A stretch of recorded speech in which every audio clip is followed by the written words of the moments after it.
Bienvenidos a otro capítulo de la serie Leviatán. Recapitulando lo que se vio en el episodio anterior, habíamos hablado sobre cómo Jesús o Jehová, que en realidad es el mismo, el Jesús del Nuevo Testamento es el Jehová del Antiguo Testamento, son la misma persona, tienen el mismo carácter, pero resulta que a veces se le puede entender como Satanás. ¿Por qué? Porque Dios puede asumir el papel de adversario. ¿Para quién? Para el perverso, para aquel que su camino es totalmente opuesto al camino de Dios. Entonces, para este tipo de personas perversas, Dios asume un rol de adversario, de Satán, que eso es lo que significa la palabra. Ahora, el carácter de Dios es amor. Leímos cómo Dios no obra para aniquilar al pecador, que se aparta de él. Toda alma que perece lo hace como resultado de su propia elección. Por su vida de pecado ha separado de sí mismo a Dios y ha perdido el derecho al cielo. Ahora, Dios se muestra limpio para con el limpio, pero también se muestra severo, rígido, o incluso la palabra se puede traducir como perverso para con el perverso o el tramposo. Entonces Dios puede ser perverso con el perverso, y no significa que Dios definitivamente vaya contra su propia naturaleza, sino que la naturaleza torcida de estas personas ve lo bueno que Dios hace como algo agraviante para ellos, como algo malo. Esto se llama el pecado contra el Espíritu Santo, cuando un milagro del Espíritu Santo se atribuye a Satanás. ¿Por qué? Porque el camino de ellos es perverso, entonces lo que Dios o la obra que Dios está ejerciendo se ve como satánica, como adversaria. Ahora, esta imagen es representativa de lo que vamos a continuar viendo en este capítulo, porque precisamente todas las apariciones de la palabra Satán en el hebreo, en el Antiguo Testamento, nos dan indicios de esto. Sabemos que Dios es amor infinito. La Biblia nos dice que Dios es amor y ese amor es infinito e incondicional. ¿Por qué? Porque Dios no te ama porque te portes bien. Dios ama a todos. Por lo que Dios amó tanto al mundo, no a los que lo obedecen. Dios amó a todo el mundo, que envió a su Hijo. Entonces Dios no te ama porque te portes bien o porque lo obedezcas, sino que te ama a pesar de que no lo hagas. Y Él da gracia y bendiciones y dones a los hombres malos y buenos. Por ejemplo, el sol y la lluvia, y esto lo dijo Jesús. Ahora, Dios te ama por quien eres y por quien puedes ser. Y Dios no es un Dios castigador, sino que es un Dios de oportunidades. Y aquí es donde entramos en un terreno que puede ser un poco confuso. Porque la Biblia claramente dice que Dios castiga, pero yo estoy diciendo que Dios no castiga. Bueno, vamos a ver. En cierta forma, Dios no castiga, pero si la Biblia nos dice directamente que Él reprende y castiga a los que ama, bueno, entonces pensemos de la siguiente manera. La persona que nosotros consideramos malvada y que le va mal, porque la Biblia nos dice que el que siembra mal, eso cosechará. Bueno, al que le va mal o tomó malas decisiones, resulta que según esta visión es muy amada. ¿Por qué? Porque Dios castiga y reprende a los que ama. Entonces, si una persona obra mal y le va mal es porque Dios lo ama demasiado. Ahora, entendamos por qué decimos que Dios no castiga. Depende de la perspectiva de cómo se vea lo que es un castigo. Para Dios un castigo es algo correctivo. Para Dios el castigo es una oportunidad. Dios es un Dios de oportunidades.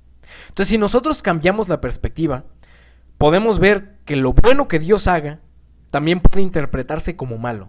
Si nosotros no estamos siendo guiados por el Espíritu Santo, si pecamos y blasfemamos contra Él, por mucho que Dios trate de salvarnos y mucho amor que nos tenga, nosotros vamos a distorsionar todo lo que Él haga y lo vamos a ver tan distorsionado y perverso que creeremos que es malo.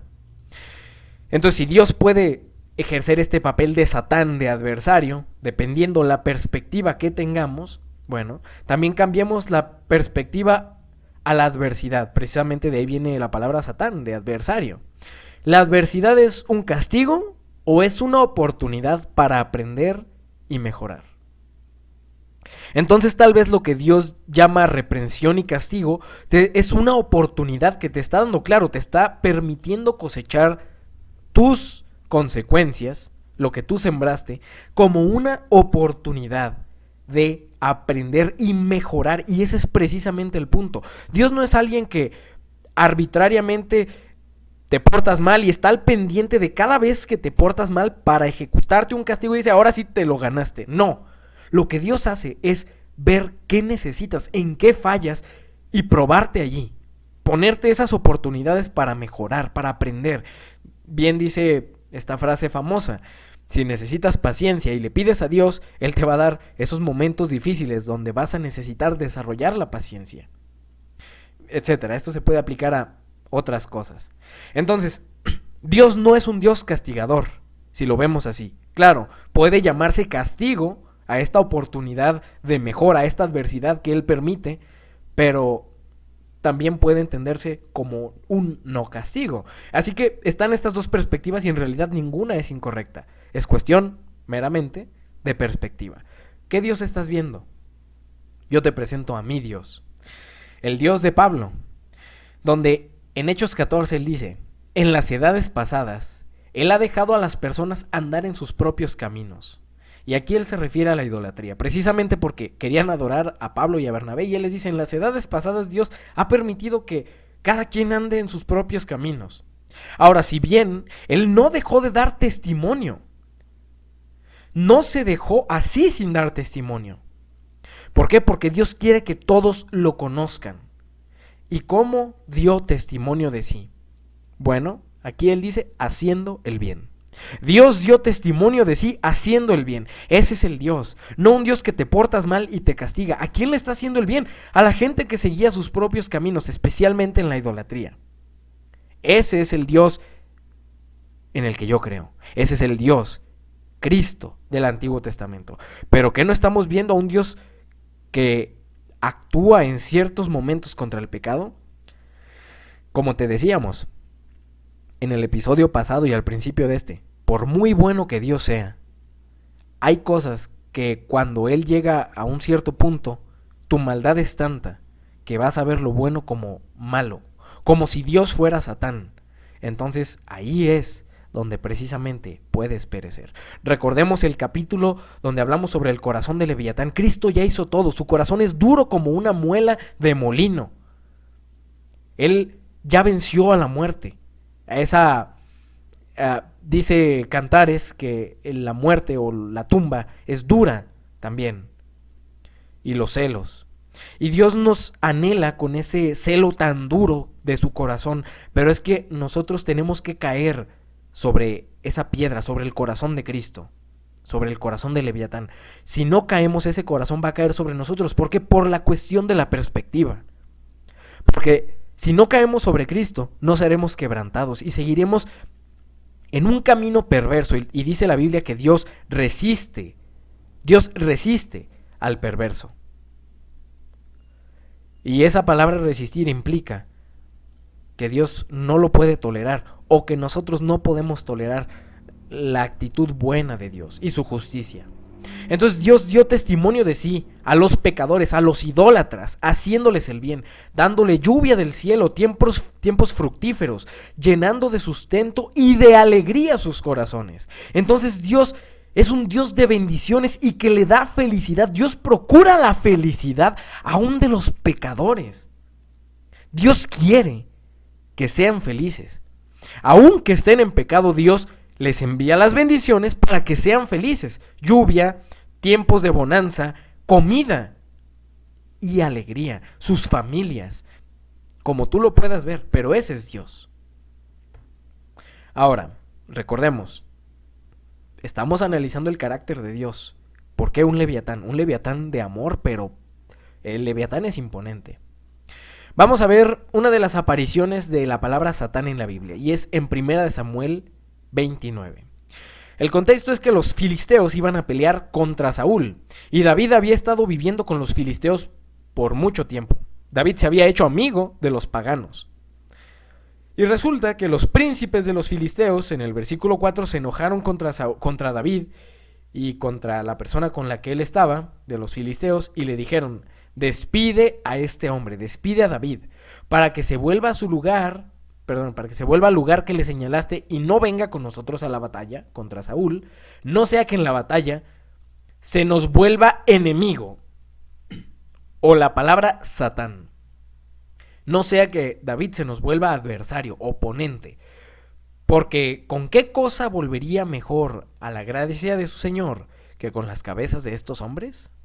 Ahora, entendamos qué es lo que está pasando aquí. David, el ungido de Dios, está con los filisteos, con los paganos, con los enemigos del pueblo de Dios. Pero en este caso tenemos a Saúl, alguien a quien Dios ya ha desechado. ¿Por qué? Porque él desechó a Dios, precisamente. Dios no lo desecharía, sino es que Saúl desechó a Dios. Ese es el pecado contra el Espíritu Santo. Saúl lo cometió. Y ahora Saúl está prácticamente atormentado y poseído por un espíritu demoníaco. Dios lo ha dejado a su suerte. Todo lo que Dios hace, o mediante David, Saúl lo ve como maligno. Entonces ahora David está en una relación no precisamente la mejor, porque está con los filisteos. Sin embargo, Dios lo ha bendecido. Entonces, ¿con quién está Dios? Sabemos que está con David, pero ¿por qué se le llama a David Satán? Bueno, porque precisamente los que estaban tal vez ejecutando el trabajo de Dios en este caso serían los filisteos. ¿Por qué? Porque Saúl había desechado totalmente a Dios. Entonces, para los filisteos, el adversario era Saúl, o el Satán, el maligno era Saúl, y de hecho para Dios también. Quien manejaba a Saúl era Satán. Y si David se pasaba a ese lado, David también sería el Satán, el adversario de los filisteos. En cambio, para Saúl, que él estaba de parte de su propia idea, de su propio egoísmo, y había dejado a Dios de lado, el que estaba viendo como a Satán era a David, o a los filisteos, a Dios mismo. Entonces vemos que hay dos adversarios con dos perspectivas diferentes. Otra de las apariciones, y el contexto es que Simei era familiar de Saúl. En un momento él maldijo a David y después se arrepintió delante de David, pero los hijos de Sarbia, que sus ayudantes, pedían que no se aceptara el arrepentimiento y que se matara a Simei. Entonces David les dijo: ¿qué tengo yo con ustedes, hijos de Sarbia? Porque para que hoy me sean adversario o me sean satanes, ¿ha de morir hoy alguno en Israel? Pues no sé yo que hoy soy rey sobre Israel. ¿Cuál era el asunto aquí? Simei había maldecido o maldijo a David y después se arrepintió. Pero los hijos de Sarbia estaban allí acusando a Simei delante de David para que no lo perdonara, sino que lo matara. Estaban siendo acusadores, y ese es precisamente el trabajo de Satanás. Y aquí David, como un símbolo de Cristo, dice: ¿para qué me están siendo ustedes Satán, adversarios, aquí hoy? ¿Ha de morir alguno hoy aquí? Lo que David quería era salvar, como Cristo. No sé yo que hoy soy rey sobre Israel. David sabía, Cristo sabe quién es él. Y las acusaciones de Satanás, ¿las escuchas tú? Porque Cristo no. Cristo no escucha las acusaciones de Satanás. ¿Por qué? Porque él ya dio su vida por ti. Y en este caso, los hijos de Sarbia estaban haciendo ese papel. Otra de las apariciones de la palabra Satán en el Antiguo Testamento es en Primera de Reyes 5. Entonces Salomón envió a decir a Hiram: tú sabes que mi padre David no pudo edificar casa al nombre de Jehová su Dios, por las guerras que lo rodearon, hasta que Jehová puso sus enemigos bajo las plantas de sus pies. Ahora, Jehová mi Dios me ha dado paz por todas partes, pues ni hay adversarios, no hay Satán, ni mal que temer. Por tanto, he determinado ahora edificar casa al nombre de Jehová mi Dios, según lo que Jehová habló a David mi padre, diciendo: tu hijo, a quien yo pondré en lugar tuyo, en tu trono, él edificará casa a mi nombre. Lo que estamos aquí viendo es un símbolo de Cristo derrotando a Satanás. ¿Por qué? Porque puso a sus enemigos bajo las plantas de sus pies y ya no hay Satanás que temer. ¿Y qué hace? Levanta el templo de su propio cuerpo, o sea, su iglesia. Esto nos habla del plan que Cristo tiene. Sin Satán. Ya no va a haber Satán. Ya vimos que sería destruido. Dios destruirá mediante la muerte al que tiene el imperio de la muerte. Ahora, otra aparición de la palabra Satán en hebreo, en Primera de Reyes 11. Y se enojó Jehová contra Salomón, Vaya, Jehová se enoja. ¿No era amor? Seguiremos viendo el carácter de Dios. Hay mucho, mucho en la Biblia y en esta serie para esto. Se enojó por cuanto su corazón se había apartado de Jehová Dios de Israel, que se le había aparecido 2 veces y le había mandado acerca de esto que no siguiese a dioses ajenos, mas él no guardó lo que le mandó Jehová. Ahora el asunto aquí es que Salomón, habiendo conocido personalmente a Dios 2 veces, se apartó detrás de otros dioses. ¿Pero qué no veíamos que Dios bendecía y le daba alegría aún a los idólatras? Bueno, tal vez la diferencia es que ellos no lo conocían, porque Dios estaba dándoles testimonio a ellos de sí mismo, pero aquí ya le había dado un testimonio más directo a Salomón, y él aún así desobedeció.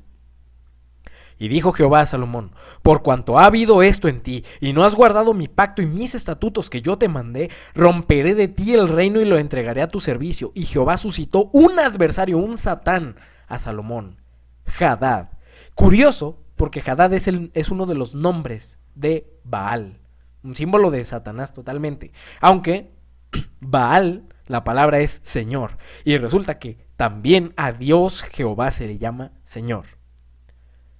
También se le llama a Jehová Baal. Entonces es una dualidad entre Baales, el Baal Jehová y el Baal Satanás. En este caso Dios le suscitó un Satán a Salomón, que era Hadad.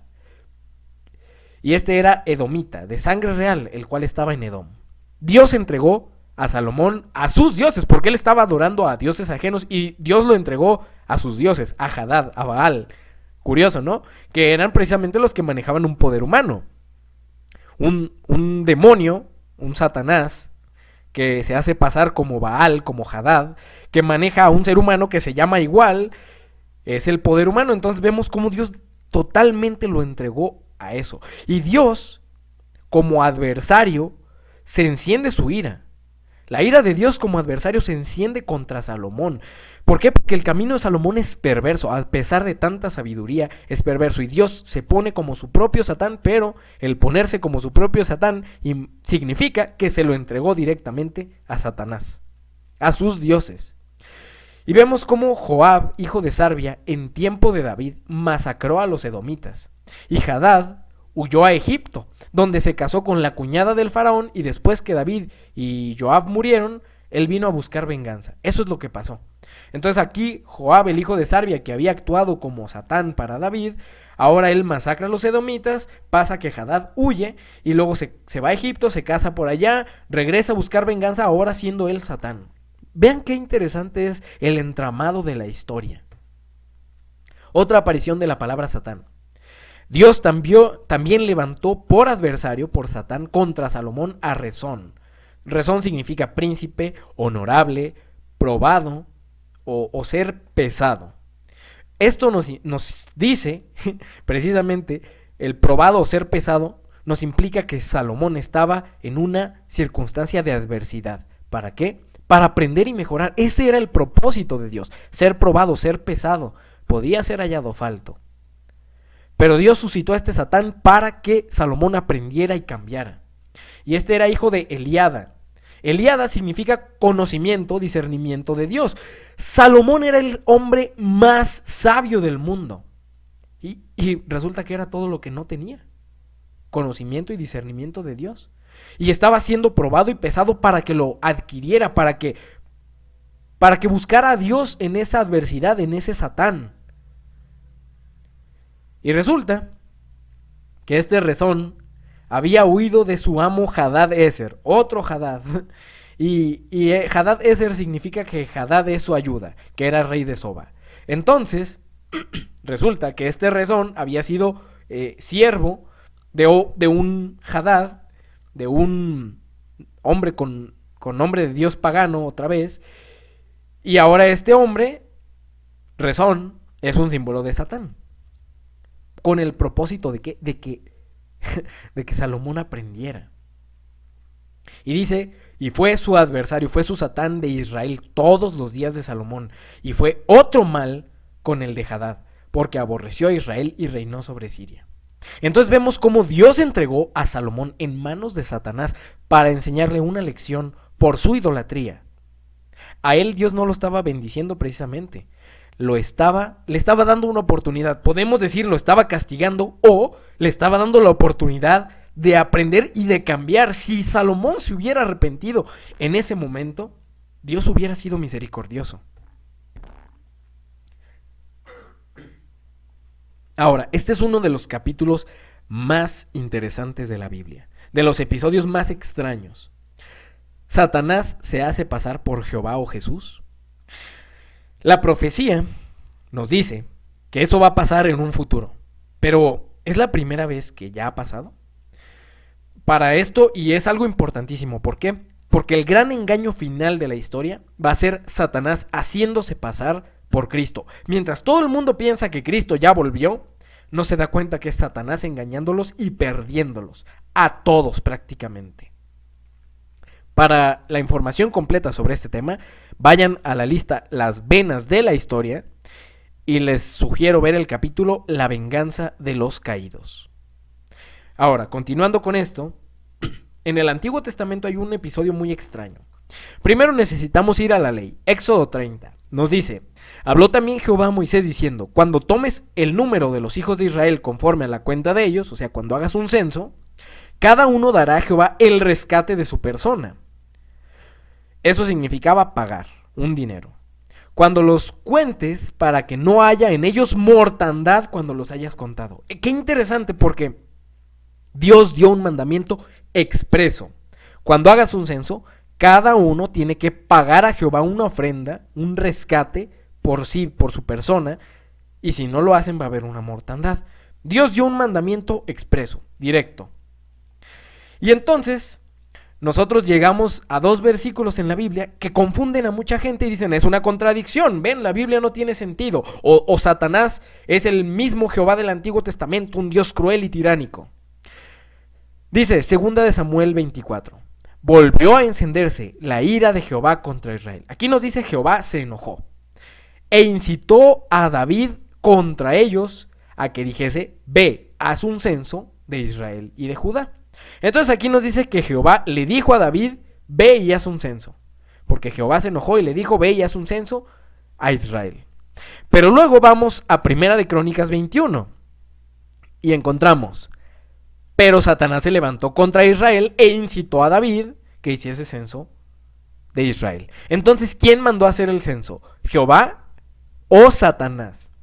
Es una gran pregunta. ¿Quién mandó a hacer ese censo? Ellen White nos expone el asunto. Con el objeto de extender sus conquistas entre las naciones extranjeras, David decidió aumentar su ejército y requerir servicio militar de todos los que tengan edad apropiada. Para llevar a cabo este proyecto fue necesario hacer un censo de la población. El orgullo y la ambición motivaron esa acción del rey. El censo del pueblo revelaría el contraste que había entre la debilidad del reino cuando David ascendió al trono y su fortaleza y prosperidad bajo su gobierno. Esto tendería aún más a fomentar la ya excesiva confianza en sí que sentían tanto el rey como el pueblo. Las escrituras dicen, se levantó Satanás contra Israel e incitó a David a que hiciera censo del pueblo.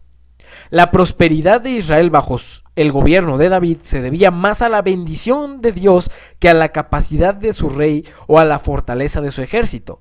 Pero el aumento de las fuerzas militares del reino daría a las naciones vecinas la impresión de que Israel confiaba en sus ejércitos y no en el poder de Jehová. Entonces vemos que un trasfondo de lo que motivó al censo era el orgullo de David, el mostrar fuerza y poder y no que su poder realmente provenía de Jehová.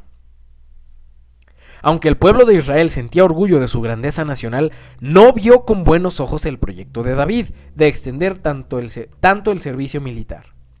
La leva propuesta causó mucho descontento. En consecuencia, se creyó necesario emplear los oficiales militares en lugar de los sacerdotes y magistrados que anteriormente habían tomado el censo. El objeto de esta empresa era directamente contrario a los principios de la teocracia. Aún Joab protestó a pesar de que hasta entonces se había mostrado sin escrúpulos. Dijo él, que Jehová añada a su pueblo 100 veces más de lo que es, Rey, Señor mío. ¿Acaso no son todos ellos siervos de mi Señor, ¿Para qué procura mi señor esto que traerá pecado sobre Israel? Pero la orden del rey pudo más que Joab. Salió por tanto Joab y recorrió todo Israel, entonces volvió a Jerusalén. Entonces aquí vemos lo que era el pecado de David. Primero que nada, el censo lo tenían que llevar a cabo los sacerdotes y magistrados, pero él aquí pasó a que lo realizaran los militares. ¿Para qué? Para extender el servicio militar, para mostrar un gran ejército. Todo esto detrás mostraba el orgullo de David y la suficiencia propia. Pero era solo eso. Ya vimos el mandamiento, porque Elena de White no nos menciona el asunto de el pago del rescate. Pero ¿qué pasó aquí? Lo que pasó a continuación es que Dios envió una mortandad. Dios envió una mortandad al pueblo. ¿Por qué? Bueno, aparentemente es únicamente por el pecado de David. Y es cierto, vemos que David fue el que movió este censo, instigado por Dios o por Satanás. Esa es la pregunta. ¿Quién movió ese censo? Bueno, aquí Ellen White dice que fue directamente Satanás. Dios no lo había aprobado. Dios no lo aprobaba. Pero David lo instiga, lo promueve, ejecuta este censo. Y la duda es ¿por qué llegó la mortandad si el pecado era solamente de David? Cuando los cuentes, cada uno dará un rescate por su persona para que no haya mortandad cuando los hayas contado. Entonces lo que estamos viendo es que el pueblo también fue infiel en este punto. Aunque no estaba precisamente de acuerdo con la acción que estaba ejecutando David de extender el servicio militar, el pueblo no estaba siendo fiel, estaba desobedeciendo un mandato directo del cual Dios ya había advertido.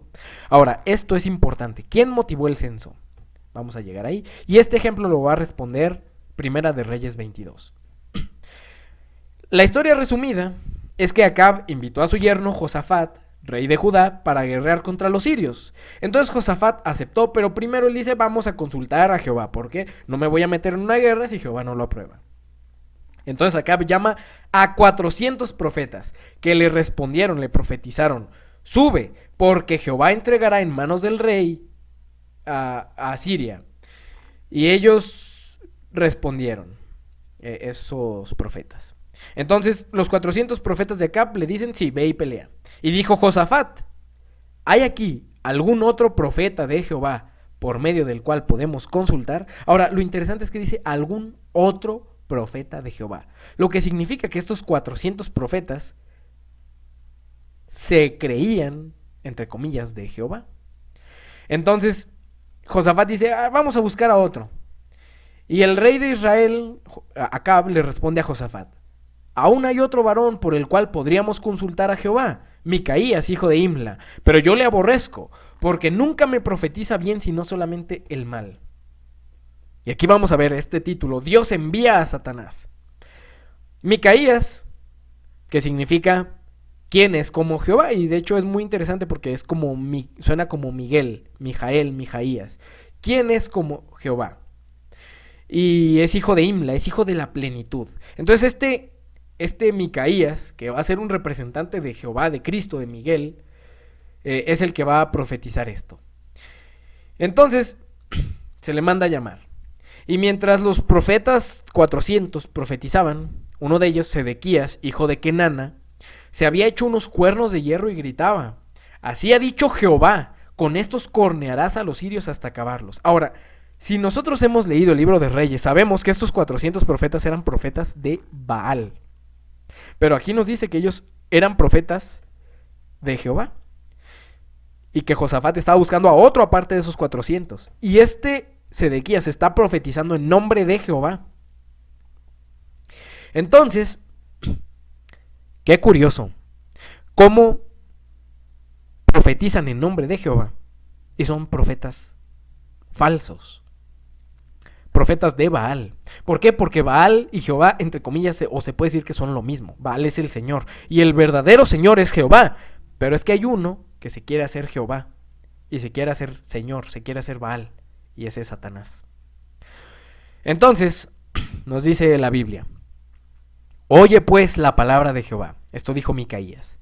Yo vi a Jehová sentado en su trono, y todo el ejército de los cielos estaba junto a él, a su derecha y a su izquierda. ¿Quién es ese ejército? Todos los ángeles estaban alrededor de Jehová. Y Jehová dijo: ¿quién inducirá a Acab para que suba y caiga en Ramot de Galaad? Uno decía de una manera y el otro decía de otra.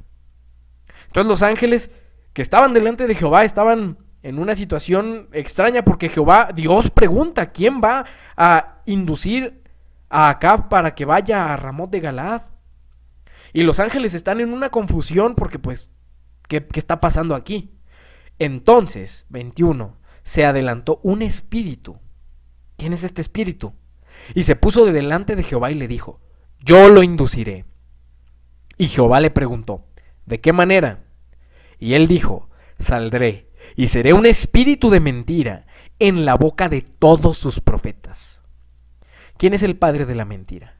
¿Quién es este espíritu de mentira que estaba delante de Jehová entre la congregación de los ángeles, que asistía, según el libro de Job, a las reuniones de los hijos de Dios? Y este espíritu se adelanta y va a ser espíritu de mentira en boca de todos los profetas de Baal que decían ser de Jehová. Y Jehová le dijo: tú vas a poder inducirlo, ve pues y hazlo así.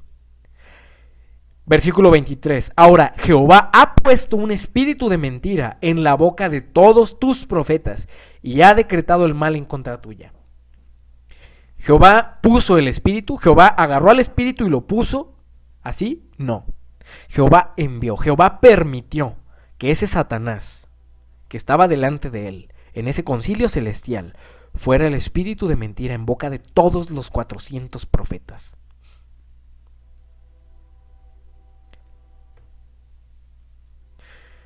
Ahora, sigue diciendo: entonces se acercó Sedequías, hijo de Kenana, y golpeó a Micaías en la mejilla, diciendo... Sedequías, el falso profeta, golpeó al profeta de Jehová, el auténtico, y le dijo: ¿por dónde se me fue el espíritu de Jehová para hablarte a ti?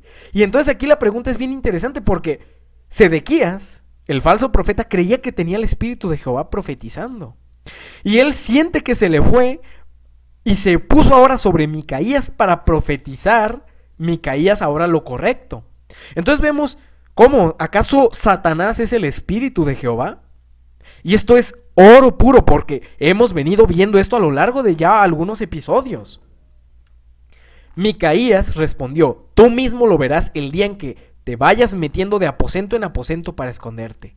Entonces, él le pregunta: ¿por dónde se fue el espíritu de Jehová para hablarte a ti? Y Micaías le dice: tú vas a ver por dónde se fue el día que te vayas metiendo de aposento en aposento para esconderte. Ahí te vas a encontrar el camino. ¿Por qué esto es importante? Porque en estos episodios hemos visto que Dios tiene 7 espíritus, que es el Espíritu Santo, así se le llama, los 7 espíritus de Dios, la tercera persona de la deidad. Pero también vimos que Satanás busca cómo incluirse allí, y él también tiene sus propios 7 espíritus, y ya los vimos. Vimos el símbolo del dragón y del candelabro de 7 cabezas. Entonces, que no nos sorprenda por qué, dependiendo la perspectiva, el falso profeta cree que tiene el espíritu de Jehová, y Micaías, que sí tiene el espíritu de Jehová y está profetizando auténticamente, pero parece en lo mismo, desde la perspectiva humana o por lo menos de Sedequías, el falso profeta. Entonces, la ira de Jehová se encendió contra Israel. Cuando vemos en Samuel que la ira de Jehová se encendió contra Israel e instigó o incitó a David para hacer un censo, esto significa que él permitió a Satanás obrar, como lo hizo con los 400 profetas. Dios preguntó a su concilio de ángeles: ¿hay alguien que vaya a ir a incitar a David a hacer un censo? ¿Por qué? Porque David ya tenía algo adentro, había abrazado un pecado de orgullo, de suficiencia propia. Y Dios dijo: ¿quién va a ir y va a incitar a David? Y se levantó Satanás y se puso frente a Dios y dijo: yo lo haré. Y dijo: adelante. Entonces, él va y tienta a David, y David cede. Ahora, pensemos en el libre albedrío de David, porque David pudo haber hecho caso de lo que Joab le estaba diciendo: esto va a ser un gran pecado. Y Joab no era la persona más moralmente correcta Joab había sido un Satán para David en otro momento, cuando él procuraba perdonar a Simeí y Joab le dijo, no lo perdones. Joab y sus hermanos. Y ahora Joab es consciente de esto y le dice, esto va a ser un gran pecado, pero David lo ignoró. Entonces, eso es. ¿Quién incitó, Jehová o Satanás? Es que Jehová permitió que así fuera. ¿Por qué se encendió la ira de Jehová contra Israel? Bueno, porque precisamente David ya había venido haciendo este censo al parecer desde hace un tiempo, cuando leemos a Ellen White, y este requerimiento del servicio militar, pero lo que no había estado pasando también es la fidelidad al mandato de Dios de pagar el rescate por cada uno. Entonces vemos cómo los falsos profetas creen que el espíritu que los mueve es de Jehová. ¿Y quién lo envía realmente? Es Jehová. Jehová permite que este espíritu falso obre para probar y manifestar las intenciones de las personas, como lo hizo con Job. ¿Por qué? Porque con Job, otra vez en el concilio, se presentó Satanás delante del concilio y dijo, tú eres muy bueno con Job, lo apapachas de más, pero Job solo es un interesado. Entonces Dios envía a Satanás, permite que él vaya para probar, para manifestar la sinceridad. ¿Para qué? Para que tú mismo seas consciente de dónde estás cojeando. Cuando Dios permite que Satanás haga esto, en realidad es una oportunidad, es un Dios de oportunidades. ¿Para qué? Para que cambies, para que mejores. Ahora, por la Biblia se deduce que la ambición de David, tentado por Satanás, se manifestó en el censo con fines militares y de guerra, que Dios no aprobó y que no se pagó el rescate requerido, por lo cual se desató una mortandad de la cual hablaremos más adelante, porque tiene mucho que dejar de enseñanza. Ahora vamos a ver la otra aparición de Satán, Job y Zacarías, las últimas en la Biblia. En Job y Zacarías, Satanás se presenta ante el concilio de los mundos y ocurre la disputa por Job, es lo que conocemos. En realidad no hay mucho que extraer aquí directamente Satanás es Satanás, no hay un humano de por medio. Pero vemos cómo Satanás es el que trae las calamidades con el permiso de Dios para probar al hombre y lo acusa a la vez de no amar a Dios auténticamente. Ese es el trabajo de Satanás, atormentarte y acusarte de que no amas a Dios auténticamente. Ahora, Satanás, en el caso de Zacarías, en la aparición que tiene en Zacarías, me parece capítulo 3 o 4, acusa al sumo sacerdote Josué de su pecado delante del ángel de Jehová. Pero el ángel de Jehová, ¿quién es? Es el arcángel Miguel, se puede probar, está en el capítulo de Daniel 10 de la serie Las Venas de la Historia. El arcángel Miguel, o Jesús, es el que aboga por él y lo limpia de su pecado, le quita sus ropas sucias y le pone ropas limpias. Entonces aquí es donde acabamos de ver todo el trabajo de Satanás en el Antiguo Testamento. Y cómo a veces el trabajo de Dios y el de Satanás parecen ser el mismo. ¿Por qué? Porque aunque Satanás quiere trabajar libremente, Dios lo tiene que tener alineado. No puede obrar más allá de cierto punto. Y hay momentos en los que por lo que nosotros abrigamos internamente, Dios tiene que entregarnos a él, a Satanás, para probarnos, para que aprendamos, para que mejoremos. Otra aparición de la palabra Satán, Salmo 109. Y vamos a leer todo el Salmo. Dice, oh Dios, no te quedes callado ante mi oración, pues labios mentirosos y malvados hablan mal de mí, Satanás, y es falso lo que de mí dicen. Sus expresiones de odio me rodean, me atacan sin motivo, a cambio de mi amor me atacan, pero yo hago oración. Me han pagado mal por bien, y a cambio de mi amor me odian. Pon como juez suyo a un malvado, y que lo acuse su propio abogado. En hebreo dice pon, o en otras versiones dice pon Satán a su diestra. O sea que en vez de que tengan un abogado defensor, sea un abogado acusador. Que lo declaren culpable en el juicio, que lo condene su propia defensa, que viva poco tiempo y que otro se apodere de sus bienes, que sus hijos queden huérfanos y viuda su esposa. En otras palabras, en el juicio investigador y en el juicio final que se lleve a cabo en el cielo o por Dios, vamos a ver cómo el juez es Dios el Padre y Cristo es nuestro abogado. Eso es lo que la Biblia nos enseña. El juez es Dios el Padre y Cristo es nuestro abogado. Pero en la segunda venida, Cristo va a deponer ese papel de abogado y va a asumir el papel de juez. ¿Por qué? Porque Juan 5:22 dice, porque el Padre a nadie juzga, sino que todo el juicio dio a su Hijo. Y eso es en la segunda venida. Y Cristo dará a cada uno como corresponde según sus obras. Y ahora que Cristo es el juez, ¿quién va a ser el abogado de quienes no aceptaron a Cristo oportunamente como su propio abogado? Pon como juez suyo a un malvado. No es que Cristo vaya a ser malvado, pero es que todos los que serán juzgados habrán cometido el pecado contra el Espíritu Santo. Ya no van a poder arrepentirse, no van a visualizar la bondad de Dios y lo van a ver como malvado, a Cristo mismo. Y que lo acuse su propio abogado. O va a haber un Satán a su diestra. Satanás va a ser el abogado de los perdidos. Todo lo que diga cada persona puede ser utilizado en su contra en el tribunal. Tienen derecho a consultar con un abogado antes de hablar con la policía y a que un abogado esté presente durante el interrogatorio. Si no puede pagar un abogado, se le designará uno antes de hablar con la policía. Entonces, Cristo se había ofrecido como nuestro abogado y vengan y compren gratuitamente. Puedes pagarlo gratuitamente, pero pues si no puedes pagarlo, si no quieres pagarlo, se te va a designar uno y ese va a ser Satanás. Mateo dice, porque por tus palabras serás justificado y por tus palabras serás condenado. Lucas 22 dice, Señor, aquí tienes tu dinero, lo he tenido envuelto en un pañuelo, pues tuve miedo de ti porque sé que eres un hombre duro. Si nosotros sabemos que Dios es un hombre duro, pero esa dureza, ¿a qué se refiere? Porque ya leímos que el corazón de Jesús es duro, como una piedra, pero se refiere a ese amor, a ese celo duro que tiene por nosotros, nos anhela celosamente. Pero si nosotros leemos la palabra duro sin esa comprensión, vamos a pensar en un Dios severo y castigador. Un hombre duro que tomas lo que no pusiste y recoges lo que no sembraste. Entonces aquel hombre le dijo, mal siervo, por tus propias palabras voy a juzgarte. Si sabías que soy un hombre duro, que tomo lo que no puse y que recojo lo que no sembré, ¿por qué no pusiste mi dinero en el banco?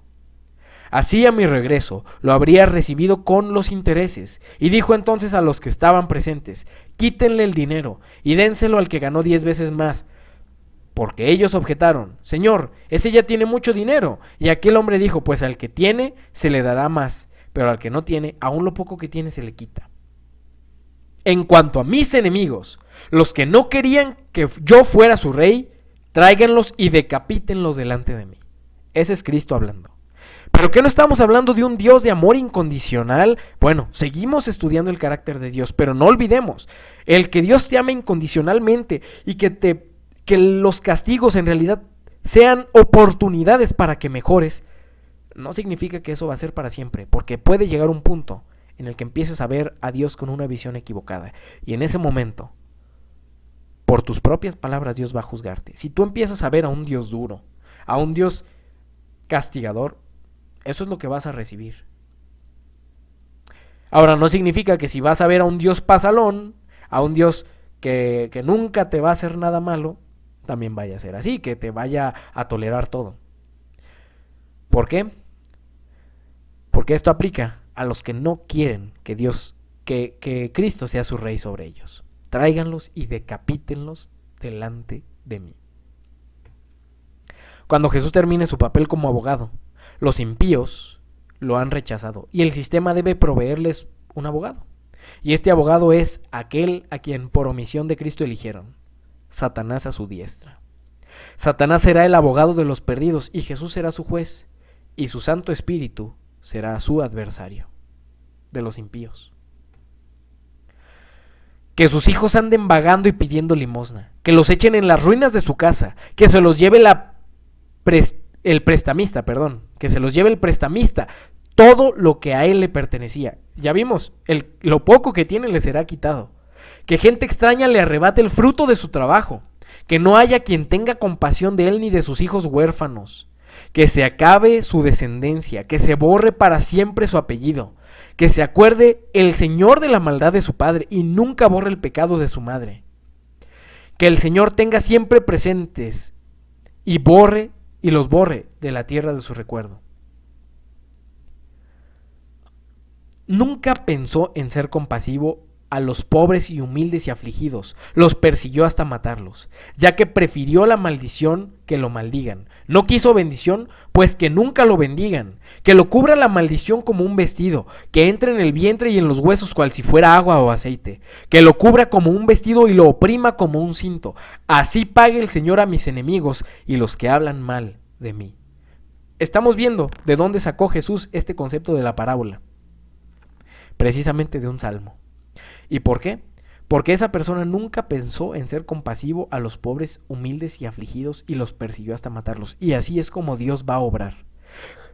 Los que ven a un Dios que no es compasivo con los pobres, humildes y afligidos y persiguen a estos hasta matarlos, así va a actuar Dios con ellos. ¿Por qué? Porque prefirieron la maldición, pues que los maldigan, que Satán sea su abogado. Pero tú, Señor, haz honor a tu nombre y trátame bien. Sálvame por la bondad de tu amor. Estoy muy pobre y afligido, tengo herido el corazón. Me voy desvaneciendo como una sombra. El viento me arrastra como a una langosta. De no comer me tiemblan las rodillas. Adelgazo por falta de alimento. Soy el hazmerreír de la gente. Al verme mueven burlones su cabeza. Ayúdame, Señor y Dios mío. Sálvame por tu amor. Que sepan que tú, Señor, has hecho esto con tu mano. No importa que me maldigan, con tal que tú me bendigas, que ellos se avergüencen mientras yo, tu siervo, se alegra. Que mis enemigos se llenen de vergüenza, que los cubra la vergüenza como una capa. Con mis labios daré al Señor gracias infinitas y lo alabaré en medio de mucha gente, porque Él aboga en favor del hombre y lo pone a salvo de los que lo condenan.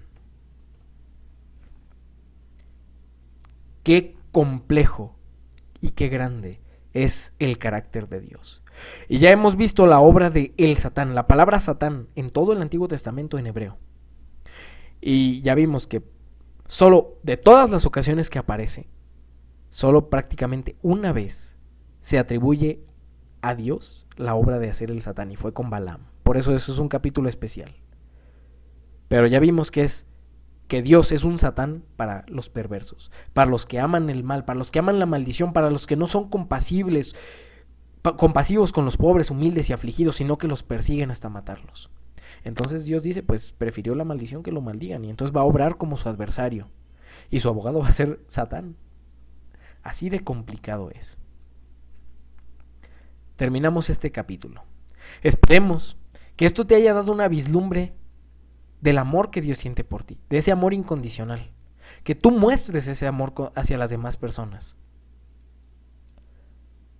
y que busques la justicia de Dios, la justicia de Cristo, la justicia que Él le pone a ese sacerdote. No es tu propia justicia. Dios te ama a pesar de tus errores, pero sabes, puedes arrepentirte, puedes venir a Cristo y depositar tus debilidades. No hay necesidad de ocultarte en su luz.